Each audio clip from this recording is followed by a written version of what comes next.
ᱵᱮᱱ ᱧᱮᱞ ᱫᱟᱲᱮᱭᱟᱜᱼᱟ ᱢᱟᱹᱭ ᱥᱚᱢᱯᱟ ᱦᱟᱸᱥᱫᱟ ᱱᱤᱛᱚᱜ ᱟᱸᱡᱚᱢᱟᱵᱚᱱ ᱢᱟᱹᱭ ᱥᱚᱢᱯᱟ ᱦᱟᱸᱥᱫᱟᱣᱟᱜ ᱠᱟᱛᱷᱟ।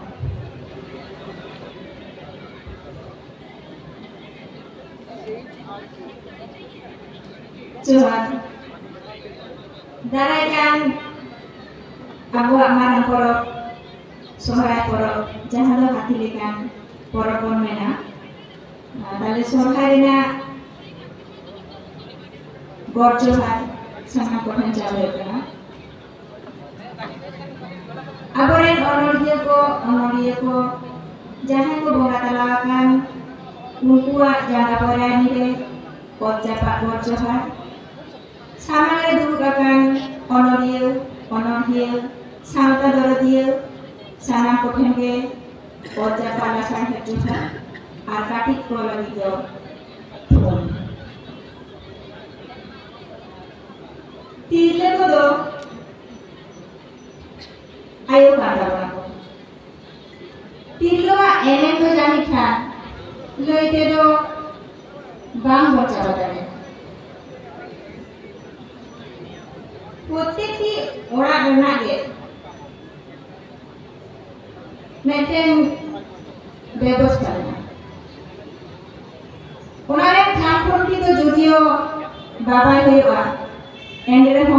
গগোয়া এনএম তো জানি খান কাটি হ বাংকোয়া মেটেন ঘারজ রে যদি গগোবাই তাহেনা ওনারে না অবস্থা দো জানি খান তালা দইরারে दुबुचो खाने करे ओना घारत तो झिन छवा चबा ओना लेके तो बेन गनवा तीरलो तो जानी खान घारज रेन बीसी जान खबर ने करे को सावदा और सावहे रे हो तीरलो वा एनएम दो बांको तीरले तो आडी लेकाते सावदा सावहे को लाहा दिया हापे जिनरे काटी काटी मोई बाबू ताको हारा बुरु रे तिल्ले तो एनेम हो आरी जास्ती केटा को कथा को मेना मेटे गोगो बोयो कनाय मिटसाय माचेत समान मिटसाय माचेत जहां दिने को सेना दाड़ाया उनी गिदरे मेटे आयु के उनाय सेना दाड़ाया যখন থাকে মেটেন গিদরে কাটিকে দিয়ে তারা মা খাপা থুপু রড়ায় পইলো রড় তো জানি কি সেরায়া গগো থাকে গগোয়া আচার ব্যবহার জ্ঞানতে উনি গিদরে যাহা লেখা সেরায়া খাপেন দিনরে উনি গিদরে হারা কাতেন হ ওনা আচরণ করে অনুকরণায় ওনাতে মেটেন গগো যাহা লেখা হইবা পরবর্তী কালে হারা কাতেন হ উনি গিদরে সেরকম ভাবে হইবা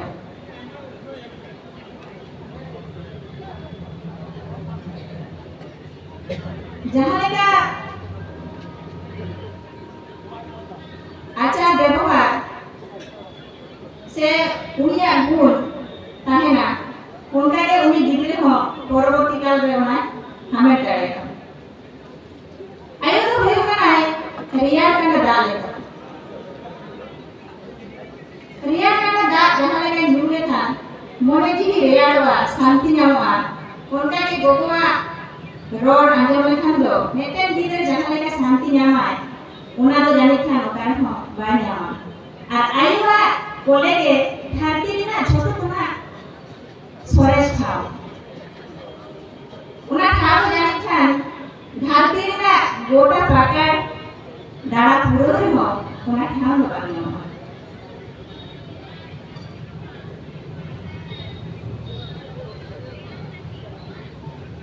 तिरले को तो हाथे दिने कारीगर समेटेन जीवन दीदीमुनि मार्शलवा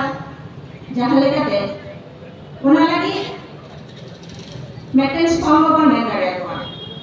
Women are essential in building a better and brighter future everyone. Make a bright future picture benaw lagi gogoa enem joto khona jastia muchare ayo chitan rege meten onorhi ol kada ona sanam kothi onheira ona onorhi do hoyo kana ayo ame ajre gidin dharti talare जीवन भर ताहिमसानान आमा कोलेरे आयु आनेम सेनावादी चाचोटिकी ताराम आमगे इंग्रेन पोइलो माचेट पेनाम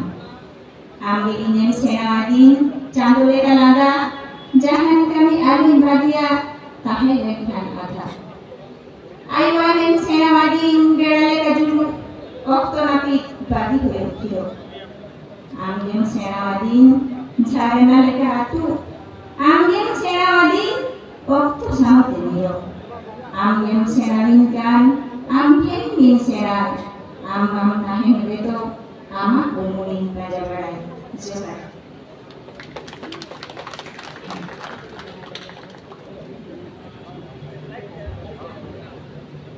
বাংলাতে একটা কথা না সংসার সুখী হয় রমণীর গুণে মনের মধ্যে প্রতিযোগী থাকে তার সামনে आयु और बाबा बाना के बड़ा लगी बाना हो रास्ता हाथ दिले तके घारे संसार मिटन एंते हो मिटन घारों से मिटन बाबा हाउस से मिटन बोरा गिरा के सच्चे तो आए उन्हीं मिठाई के सच्चे तो आए मिटन कुली गिरा से मिटन आयु जो के सच्चे तो आए उन्हें घारों से उन्हें ओरा आए गिदर ओरा साना हरको साथे आतो पारा पुसी साना हर सेचे जानिको ओनाते तिलने को सेचे तो अडिकी व्यक्ति সম্পর্কের দারুণতা এইটা শাড়িকে যতক্ষণ না মারণ টিচার সে মাঝে এটা করবে না আলো মিটন গিদার নাপা নীরব সব চুরি বেনামে আলোরা গনন্দ ওডি বাবা হরা গনন্দ বই খাটলিয়া এতে রেহ চিরাচো জনি খান আয়ু চিতান হেদো গিদর পিদর কো আডি জুন বসা করো জনি খান ने 10 মাস 10 দিন আলো বেশি কো তাহিনতে আয়ু কুকিয়ে আয়ু আমায়ান মারিয়ে ओनाते जानी खान बाबा हरा इन्होंने मेरे पैसे बाड़ी हेमान से चाटो नमो ओना हो जब लगती से ओना का मन गोनो तीर सोरेसा ओना कौन हो जानी आयो आदलर आयो आसरा आठो उकाल कचो मुगुंगु बकुशनरिया आया आता नाचारे जहारे मोने जीवी ना दुख हाके साना मालानी जोआ ओनते जनी खान नापाई घारों संसार दिया सासांते आबो सावता साहे परसी जति लाहा लगी के दो तिलकुआ सेचे सीखना तो बाराबरी व्यक्ति कना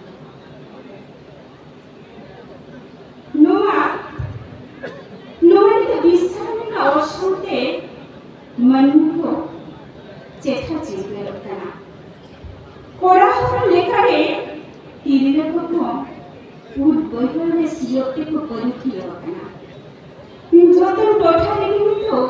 तीरे को कोड़ा को कंसला कौरी निकलते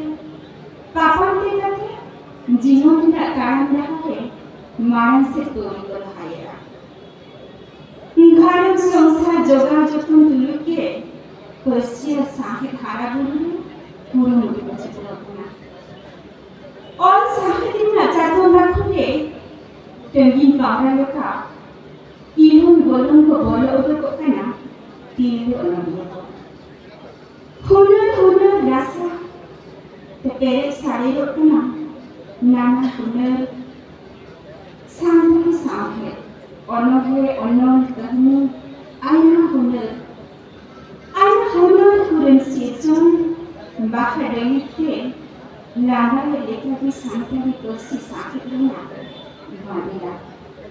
Jahat jadi Unmungkatin payah Nampian Paling Adi golongan Duitku Muni mungkin